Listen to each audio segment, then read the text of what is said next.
allez imiter un temple de Jérusalem qui était la préfiguration du véritable temple que nous avons aujourd'hui. En fait, qu'est-ce qu'il y a derrière? C'est les motifs d'escroquerie. C'est les personnes qui ne pensent qu'aux choses de la terre.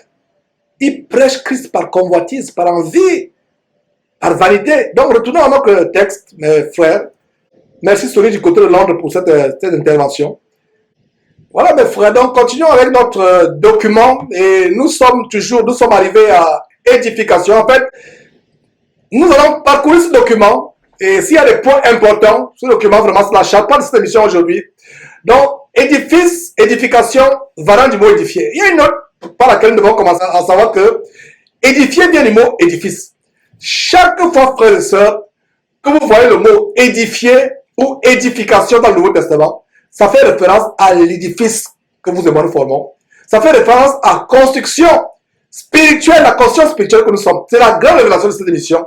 Chaque fois que vous voyez le mot édifier. Et en fait, cette section d'aujourd'hui, c'est la section où nous allons mettre un peu de temps. La section de ce fichier. Nous allons mettre un peu de temps. Pourquoi? Parce que ça nous montre comment construire le temple que vous et moi, nous sommes. On a vu dans 1 Corinthiens chapitre 6, verset 16. Non, 1 Corinthiens chapitre 3, pardon. 1 Corinthiens chapitre 3, verset 16. Que nous sommes le temple de Dieu. Maintenant, comment construisons-nous ce temple? Et cette section qui est sur votre écran, projeté, à savoir la section sur édifier, édification et les variantes du mot édifier, et aussi édifice. Voilà ce qu'il faut faire pour grandir, pour développer, pour solidifier, renforcer ce temple que vous et moi nous formons. Donc, la note est la suivante. Prenez cette note, mes frères, à savoir que chaque fois que vous voyez le mot édifier dans le Nouveau Testament, ça fait référence à édifice. Je ne sais pas si il y a une occurrence ou une mention du mot édifier dans le Nouveau Testament qui fait référence à un édifice physique. Édifier fait référence à notre édification, à la construction ou à l'édifice spirituel que nous sommes, que nous devons solidifier. Donc, on va voir quelques versets importants, pas tous. Et encore, je vous répète, ce fichier vous sera rendu disponible. Voilà. Ce qui nous intéresse, c'est, voilà, Romains chapitre 14, verset 19 dit quoi? Ainsi donc, recherchons ce qui contribue à la paix et à l'édification mutuelle. Voilà le mot oikonomé qui signifie construire, édifier, solidifier.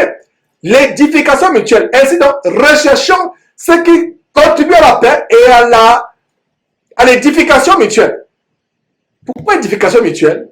Chaque fois, je répète, mes frères, que vous voyez le mot édification, édifier, édifice, dans le Nouveau Testament, ça fait référence au temple, à l'habitation de Dieu que vous et moi nous formons individuellement. Ça n'a rien à voir avec les baptistes. Voilà. Verset 2, Romains chapitre 15, verset 2, il a dit que chacun de nous complaise au prochain pour ce qui est bien vu de l'édification.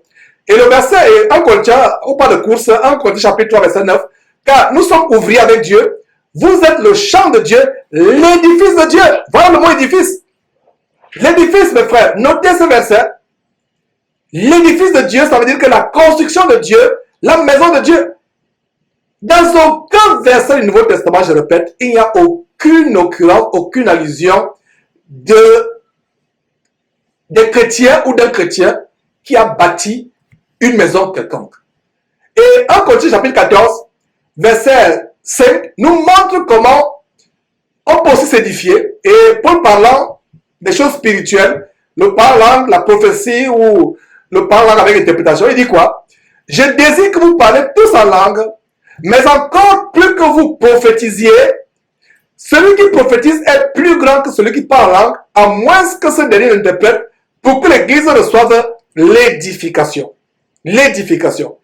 L'Église reçoit l'édification. L'Église, c'est qui? C'est vous et moi. L'Église reçoit l'édification. Donc, l'édification de l'Église vient du fait que nous recevons des messages venus de Dieu au moyen soit de la prophétie, soit du parlant avec interprétation. Parce que le parlant avec interprétation et la prophétie, c'est pratiquement la même chose. C'est-à-dire que c'est des messages que Dieu adresse à l'Église par un frère ou une sœur, sans que ce message vienne de l'intelligence du frère ou de la sœur. C'est de manière surnaturelle. Dieu a un message. Dieu met ce message dans l'intelligence d'un frère ou d'une sœur dans l'assemblée. Et ce sœur ou ce frère, par la prophétie ou par l'interprétation du parole en langue, donne un message que son intelligence ne pouvait pas donner. C'est un message qui ne vient pas de l'intelligence. C'est ça aussi vraiment le miracle qui est derrière soit la prophétie, soit le parole et l'interprétation. Peut-être on reviendra sur ces choses plus tard. Donc voilà, l'église en reçoit l'édification. Et l'église ici, ce n'est pas un bâtiment. Comment un bâtiment peut être édifié par le parlant? Comment un bâtiment peut être édifié, solidifié, renforcé dans la foi par le parlant avec l'interprétation, par la prophétie? Et vous comprenez que l'église, c'est les individus dans l'assemblée. En Corinthiens chapitre 14, verset 12. De même, puisque vous aspirez dans le spirituel, que ce soit pour l'édification de l'église que vous cherchez à posséder, à en posséder abondamment. Donc voilà, les dons spirituels, ce n'est pas pour notre vandalisme, ce n'est pas pour passer grand aux yeux des frères, ce n'est pas pour passer comme un super apôtre qui lui seul fait les délivrances dans les nuits de l'oseille, lui seul fait trembler les gens, tomber, et en fait Dieu n'est pas derrière, c'est la magie, c'est le Kundalini qui est derrière, mais les dons spirituels, dons de guérison, par la langue, avec interprétation, prophétie, parole de connaissance, parole de discernement, foi, miracle, guérison, tous ces dons, c'est pour l'édification, c'est pour que les chrétiens, le corps de Christ, l'église soit solidifiée dans la foi. En Corinthiens chapitre 14, verset 26, qui nous montre le standard de comment les églises doivent se réunir. Que fait donc frère, excusez-moi, lorsque vous vous assemblez, les uns ou les autres parmi vous ont-ils un cantique, une instruction, une révélation, une langue, une interprétation, que tout se fasse pour l'édification. Que tout se fasse pour l'édification. Voilà cet aspect de ce verset, ce bout de verset. Que tout se fasse pour l'édification. Quelle édification aujourd'hui nous avons quand ce n'est que la chorale qui chante. Alors qu'il a dit les uns ou les autres. Descendons, on peut revoir la première partie de ce verset avant de revoir la deuxième partie. Quand vous vous assemblez, c'est une parenthèse que j'ouvre. Que faites donc lorsque vous assemblez, frères, lorsque vous assemblez, les uns ou les autres parmi vous ont-ils un cantique? Ce ne sont pas les spécialistes de chant qui ont un cantique. Levez-vous un jour à ICC, un dimanche, vous qui êtes encore à ICC, pendant que leur chorale mondaine, remplie de féminins, de femmes, de filles, de Jézabel, chante. Levez-vous pour dire que vous avez aussi un chant. On appellera la police de l'église d'ICC pour venir vous faire sortir. Vous comprenez que ce n'est pas une église où on répète déjà, mercredi soir ou jeudi soir, les chansons qui seront chantées dimanche matin. On fait les répétitions. Ce n'est pas le Saint-Esprit. Même les chants que nous chantons à l'église, c'est le Saint-Esprit qui nous met ça à cœur. Vous vous levez, vous avez un chant dans le cœur, vous vous levez, vous l'altonnez. Mais dans les temples qu'ils sont en train de construire, qu'ils ont construits, vous comprenez que le modèle de l'église ne peut pas fonctionner selon ce que nous sommes en train de voir sur votre vous voyez sur votre écran. Que fait-on lorsque vous assemblez? Lorsque vous vous assemblez, les uns ou les autres ont quoi? Un cantique, une instruction, une révélation. Les uns ou les autres, ce n'est pas quelqu'un qui enseigne à longueur de mois, à longueur d'année. Il y a certaines personnes qui enseignent. Si vous avez une révélation, frère, levez-vous et donnez cette révélation à l'église. Mais dans leur structure, dans leur temple, dans leur bâtisse qu'ils ont construite, où Dieu n'y est pas, ils étouffent le Saint-Esprit. Comment se fait-il que vous, chorale, vous allez vous réunir dimanche et mercredi soir, jeudi soir, vous vous réunissez pour répéter la liste de chansons que vous allez chanter dimanche? Le Saint-Esprit vous a dit que c'est la chanson-là qui doit être chantée ce dimanche-là. Réunissez-vous et le Saint-Esprit met à cœur une chanson. La personne qui a reçu cette chanson à cœur se lève et entonne et chante. Si les bandes d'église savent chanter, on prend ça ensemble. Vous comprenez donc que cette structure d'église où tout est hiérarchisé, la pyramide, département de chorale, département de ceci. On étouffe les habiletés les uns des autres. On étouffe les dons. Quelqu'un parle de dons de prophétie, on va l'étouffer parce qu'il y a un certain nombre de personnes qui doivent prophétiser. Il faut avoir suivi certains cours bibliques, certaines formations payantes d'ailleurs, pour pouvoir prophétiser. Et c'est ce qui s'est passé dans l'abomination où j'ai passé 20 ans, le ministère de la Voix internationale, de Way International. Pour aspirer à la prophétie, il faut payer un cours. 100 $ ou 200 $, peu importe. Pour pouvoir parler langue, il faut payer un cours. Et je me rends compte que c'était des parents langues et des prophéties diaboliques. Il n'y a pas de cours pour recevoir les dons du Saint-Esprit. Encore moins de cours payants. Quelle abomination. Voilà là où j'y étais.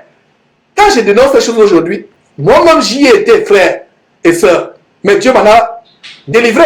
Donc c'est pour ça que j'ai ouvert une parenthèse sur l'abomination, l'apostasie qui se passe dans les églises, soi-disant, heureusement que ce ne sont pas les églises, où il y a des spécialistes de chant, il y a des spécialistes de prophétie, et les autres sont là à longueur d'année, ils passent 5 ans, 10 ans, 20 ans, 50 ans jusqu'à leur mort, ils ont été des spectateurs, sans savoir même quel don ils pouvaient manifester, inspirés par son esprit. Ce ne sont pas les églises. Ce verset dit quoi? Quand vous vous assemblez, les uns ou les autres ont quoi? Un cantique, une instruction, une révélation, une langue, une interprétation, que tout se fasse avec quoi? Pour l'édification. Encore le mot édification qui fait référence à une construction qu'on élève, à une bâtisse, à un immeuble, à un bâtiment.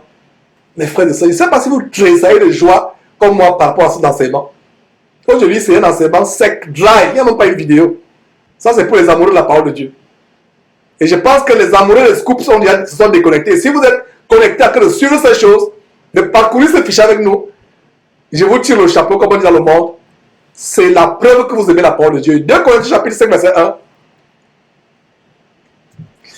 Nous savons en effet que si cette tente où nous habitons sur la terre est détruite, nous avons dans le ciel un édifice qui est l'ouvrage de Dieu, une demeure éternelle qui n'a pas été faite de main d'homme.